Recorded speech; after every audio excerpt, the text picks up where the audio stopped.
Okay, class, it's time for another episode of Reading the Constitution. Now, you know where we left off before.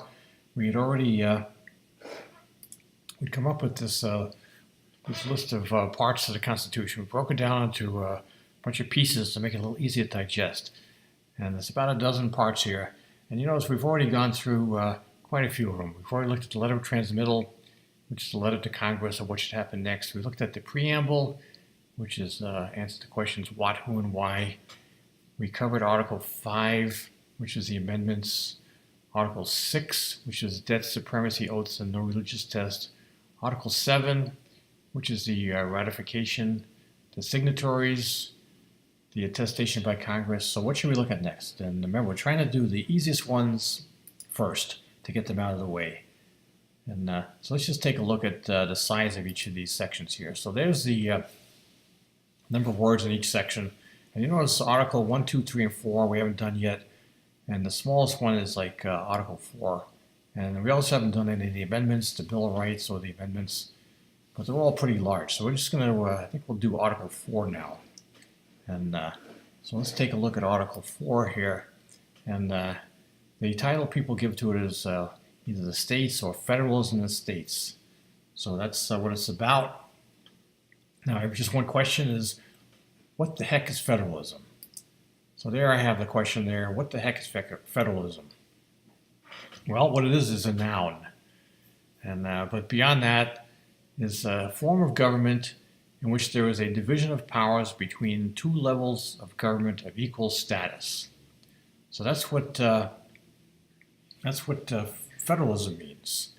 And I got this from Wikipedia, and it says federalism is a mixed mode of government combining a general government, namely the federal government, with regional governments like the states in a single political system. And the last thing it says, it uses the United States Constitution, which we're looking at now, as the example of a modern federalism. And it's a relationship of parity, which means equality between the two levels of government. So that's what federalism is. Basically says there's a federal government, that's a central government, and there's a state government, which is regional governments, and they're on equal footing. Okay, so let's get back to look at the details of what Article 4 is. So let me just give a quick look here at Article 4. Go to our Constitution, and I believe this is on page 3 of the Constitution. And you see page 3 there. Here's Article 4 at the very bottom. Looks like there's about one line of Article 4 on the bottom. And then if you go to the next page, the last page of the Constitution, the top part is the rest of Article 4. Now I'm going to enlarge this here so we can read it. And you can see there, it looks like there's 4 sections. As you see, Section 1 is right into Article 4, and then it goes down 1, 2. The third line says Section 2, and you go down 1, 2, 3, 4. 5 lines below that is Section 3, and then 1, 2, 3, 4 lines below that is Section 4. So let's just take a look at what those sections are. What I've got here is this page here.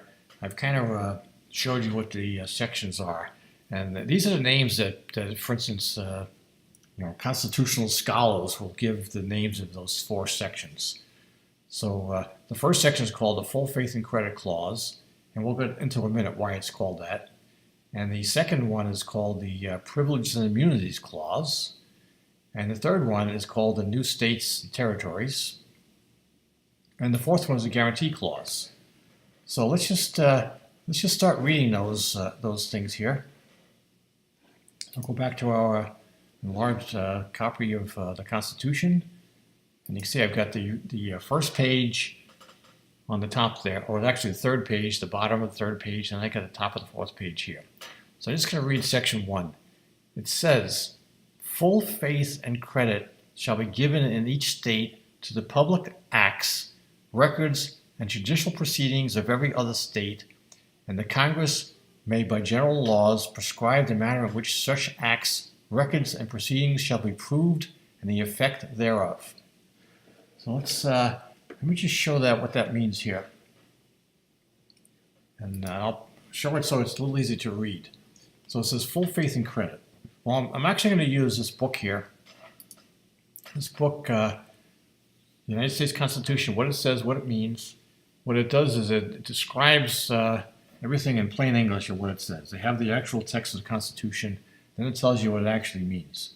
So what it says about this, it says that the section 1, the first sentence there, ensures that states respect and honor the state laws and court orders of other states, even when their own laws are different.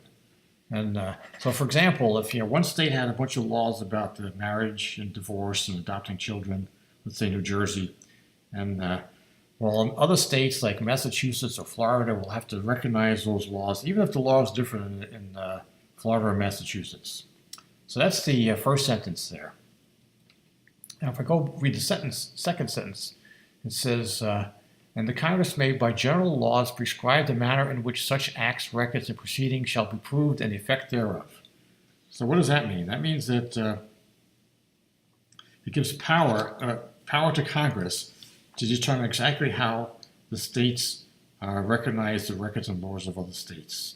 You could basically pass a federal law, like as an example, how they say if there's about child custody, Congress could pass a federal law specifying how states should handle child custody when there's a dispute between the state laws. Okay, so that's the section 1. So let's take a look at the next section here. So the next section is going to be section 2. It's called the Privileges and Immunities Clause. So let's take a look at that in the original Constitution here.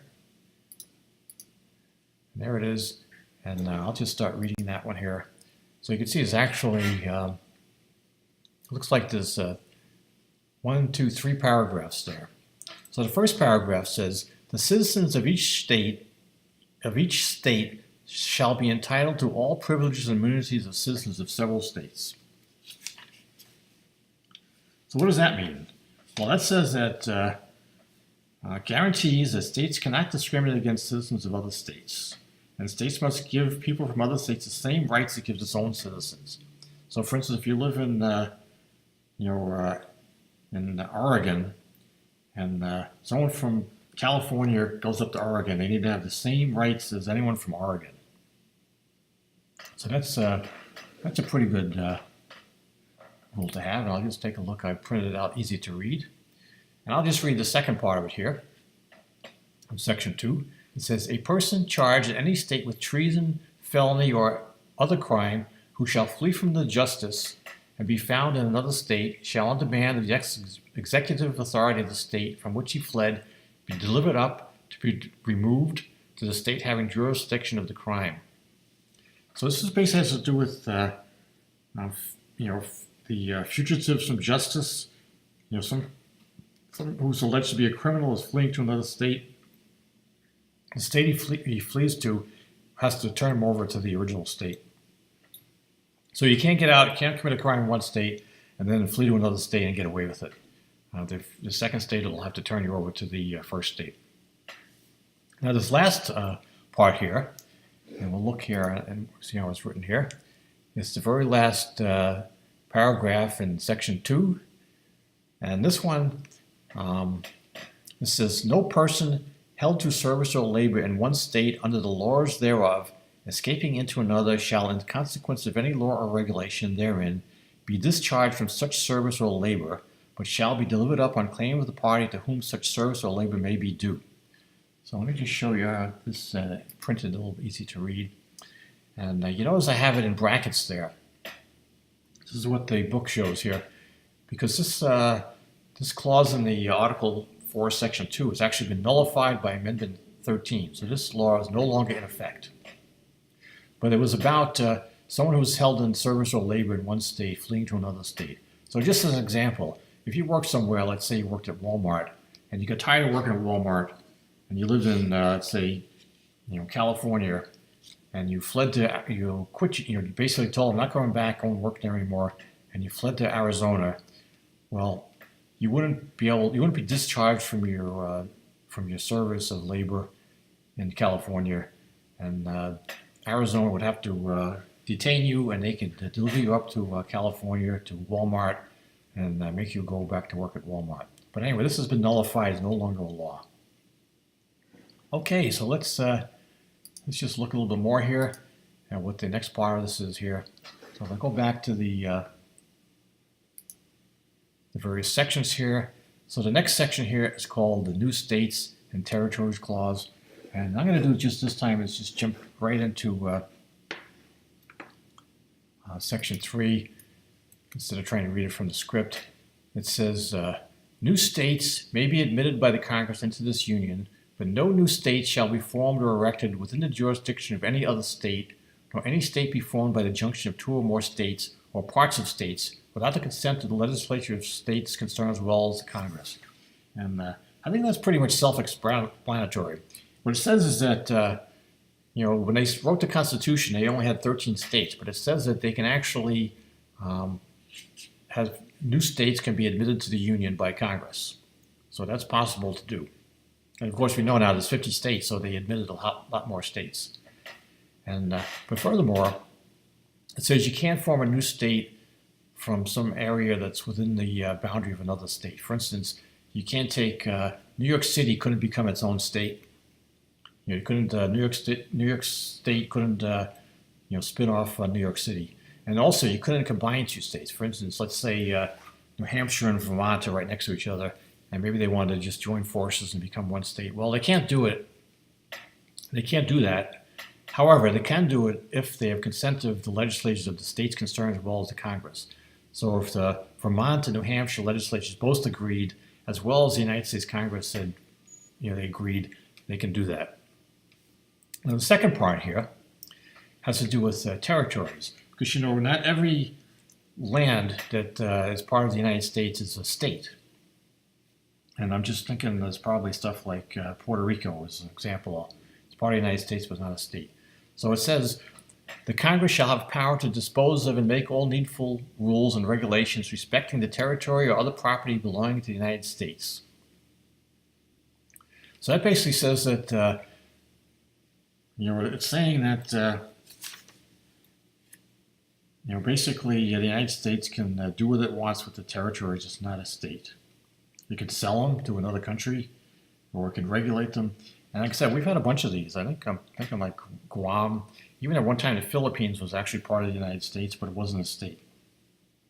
And they actually allowed the Philippines to become its own nation, independent nation. So, and also encouraged stuff like the District of Columbia, which is not a state.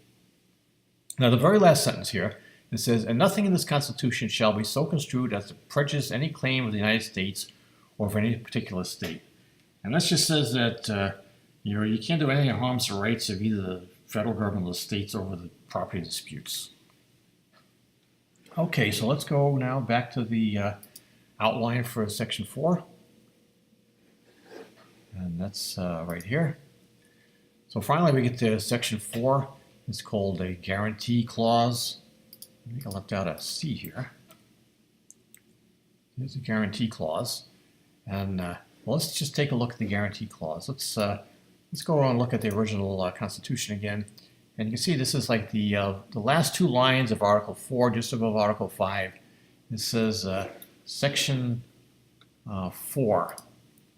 And they call it the guarantee clause because it guarantees stuff to the states. It says the United States shall guarantee to every state in the Union a Republican form of government. Okay, so what the heck does that mean? Let's go take a look at that here. It says Republican form of government. So, well, according to my book here, it says that this is attributed to James Madison. But it basically means Republican form of government, although it's not been formally defined. It kind of means a representative democracy. And it says that every state will be a representative democracy. In other words, if some state wanted to become like a, elect a king, appoint a king and have like, a monarchy and then like have hereditary rules, where his son becomes the next king and his son becomes the next king. The United States guarantees they can't do that. And also, if you want to have, like, say, a dictator take over and then make himself the dictator for life, that can't be done either. It has to be a representative form of government or a Republican form of government. Okay, the rest of it says, the United States shall protect each of them against invasion. So that's pretty straightforward, right? It says that if any state is invaded, the United States federal government will take action. Will send the army in, the navy, or whatever, and expel the invader. And the last part of it says, and on application of the legislature or the executive, when the legislature cannot be convened, against domestic violence. So the federal government will also protect the states against domestic violence, which would be like an uprising inside the state or rioting. And if that happens, the state legislature would have to request that the federal government intervene there and help them. And then it says if you can't convene the legislature, the executive can ask for the help, which would be like the governor. So anyway, that's basically what we're looking at here. That is